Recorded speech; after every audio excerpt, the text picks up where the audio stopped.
All right, guys. So, as you're probably aware, and we have discussed, Indiana Jones and the Dial of Destiny is a commercial failure. Quite simply, it's a bad movie. If they'd made a good movie, it would have done well at the box office, I believe. A lot of longtime fans of the Indy saga did not enjoy this one. But we've also noticed a trend over the years going on, I guess maybe 5 years now at this point, perhaps, of filmmakers sort of blaming the audience for why it's been poorly received. So it's this attitude that the film is just people just didn't get the film. It's the audience. It's a section of the audience that's really the issue, as opposed to the film being rubbish. BoundingIntoComics.com has this article dated July 8th. James Mangold derides fans as divisive for not liking his deconstruction of Indiana Jones in Indiana Jones and the Dial of Destiny. So yeah, right on cue, blame the fans. So speaking with Hollywood Reporter, Mangold was asked by Brian Davids, "Life is filled with peaks and valleys, and I appreciate when my fictional heroes, such as Indy, have their own ups and downs. So why does a segment of the audience seem to want these legacy characters to be infallible?" Well, we didn't like Indiana Jones because he was infallible. He wasn't infallible. Okay, he had his own flaws. He always did. He had his ups and downs in relationships with his father, with his son, and so forth. His life was not exactly a walk in the park. We liked Indy for all of his character aspects. The film is rubbish. It was poorly written, and the character was poorly written, and there was a great disservice done to the character of Indiana Jones, whereby he was weakened in order to strengthen, by comparison, a female character, to make her look good by basically dragging him down. Nobody wants to see the character giving up on his life. And unnecessarily, I would say, I mean, again, I've talked about this extensively, this trend of bringing back a legacy character many, many years after their best days and showing them, divorced or terrible things have happened to them and they're broken and dispirited and demoralized and all this sort of stuff. Nobody wants to see that. That is, as this article describes, deconstructionism. It is unnecessary. Nobody wanted Indiana Jones to have to share the heroic spotlight with somebody else. It's supposed to be an Indiana Jones film, and the character of Helena Shaw in this film simply takes way too much of the limelight, purely for agenda-driven reasons.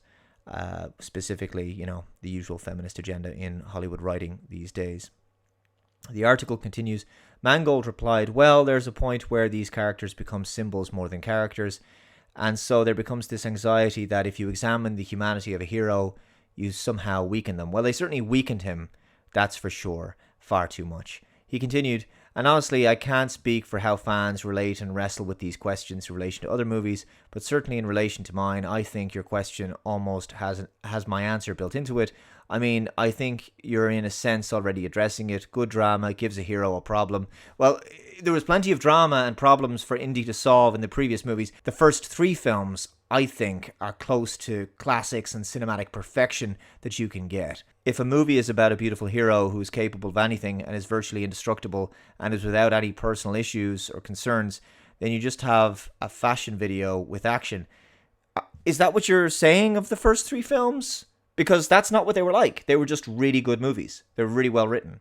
This one was not. It's that simple. It's not a good film. It would just be nice if a filmmaker came out and said, "You know what? We misjudged what the fans wanted. We made a mistake. They didn't like what we made. And the problem lies squarely with, not the audience who didn't like it, but with the people who made the film. I am a fan of starting a character in one place to go to another," Mangold elaborated. "Movies are a continuum. By definition, in drama, a character starts in one place and ends up in another. What's this got to do with this film? Yeah, we know this. It's called character development." Mangold then accused critics of his deconstruction of being divisive when it was his and Lucasfilm's choice to deconstruct Indiana Jones in the first place. He said, "So, if people want to be divisive in the age of social media, they can focus on where a character starts as opposed to where they end, or they can focus on where they end as opposed to where they start." Again, I don't know what this has to do with the fact that the film's crap.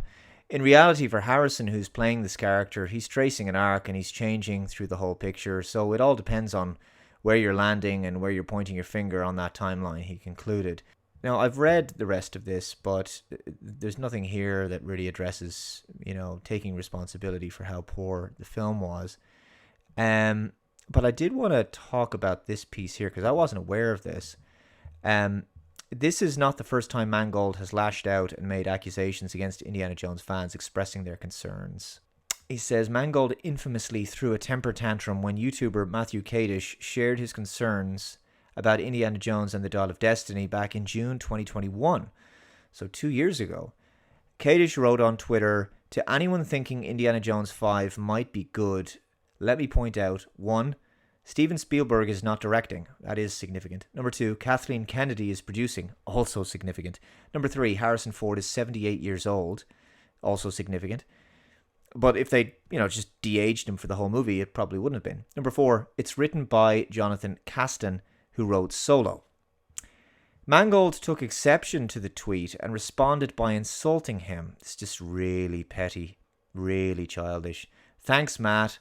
Number 1, keep making the world a better place, crapping on things in the first week of production from your basement." Childishness. Number 2, never seen a script by John. Nothing against him, just reality. Butterworths and I started from a blank page. 3, 1 to 3 are hugely talented and all at my side. Mangold would continue. Imagine feeling the need to respond on Twitter to somebody in this manner.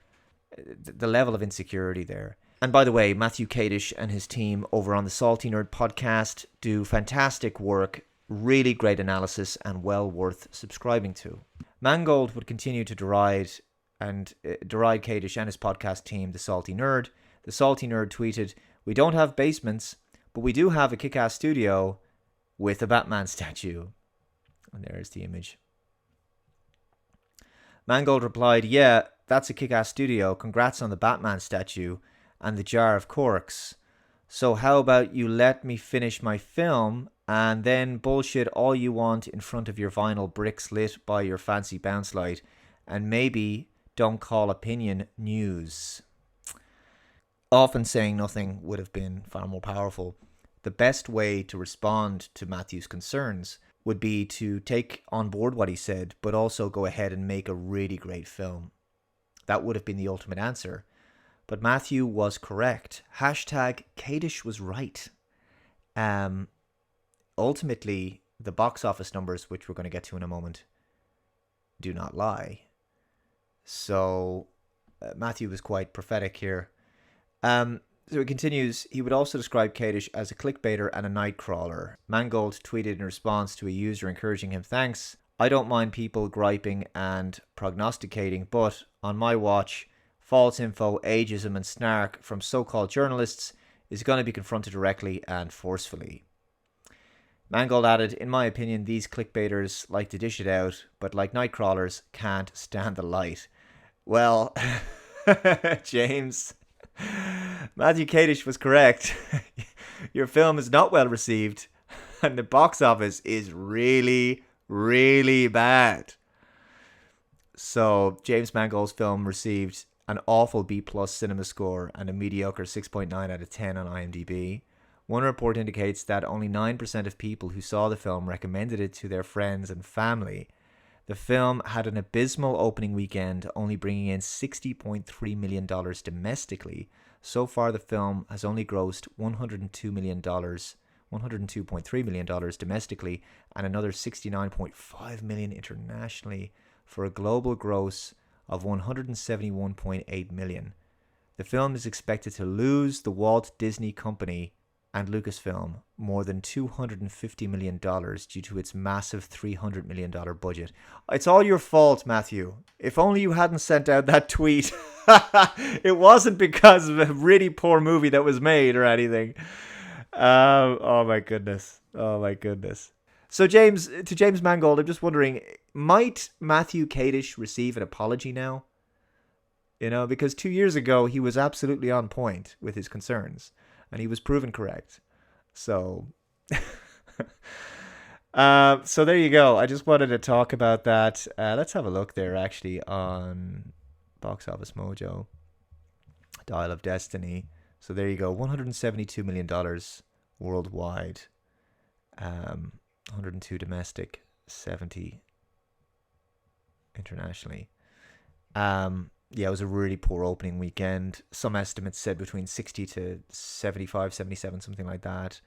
But it was at the bottom end of that estimate, $60 million. Not looking good for this film.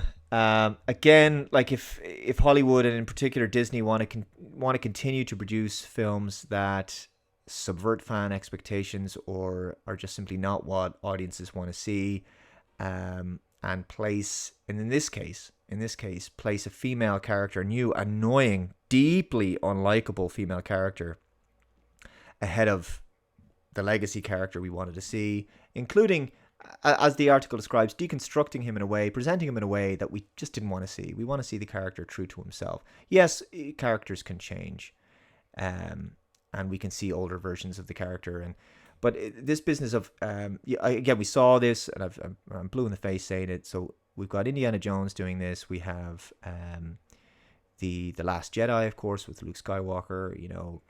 Jean-Luc Picard and Star Trek Picard.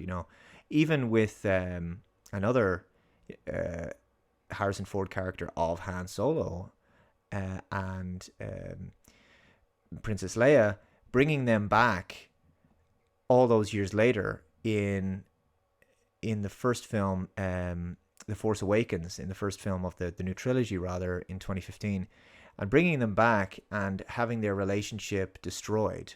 This is what Disney has done as well. That they're broken up, and they have this new trauma of their son going to the dark side. All of this was unnecessary. It's always about breaking people, and it's always about demoralizing the characters, demoralizing the heroes. And you know what? I mean, if you're gonna, Hollywood keeps doing this. He keeps vandalizing culture, popular culture, and art, which is what it is. And if you keep destroying beautiful things and vandalizing them and sullying their legacy, unsurprisingly, that has, I think, a demoralizing effect on audiences. But the good news is that we can just go back and watch the classics. We can slap in a DVD of a film that was made long before this agenda began, long before all the woke nonsense and all the representation stuff and all the ESG requirements and all the other bullshit. And we can enjoy what was. And occasionally Hollywood will churn out a good film, but mostly I think the best of Hollywood is in the past. And people have a choice, which is to just not go to see what's being made at the moment. And I think people have had enough of this. I think there has to be a radical course correction soon. This trend can't continue. It won't continue. It's not sustainable. And audiences have figured that out. Hollywood has to really, if they want to win back audiences, it's going to be a very long charm offensive, let me tell you. It's going to take them a very long time to win trust back. Because people have been burned enough. And cinema tickets, they're not cheap. So there you go. Will the lesson be learned? You would have thought it had been learned by now, but here we are, July 2023. Another failure for Disney, Indiana Jones and the Dial of Destiny. Thank you very much for watching. Matthew Kadish, you are vindicated. Anyway, guys, let me know your thoughts in the comments below. Take care, and I'll see you in the next video. Bye-bye.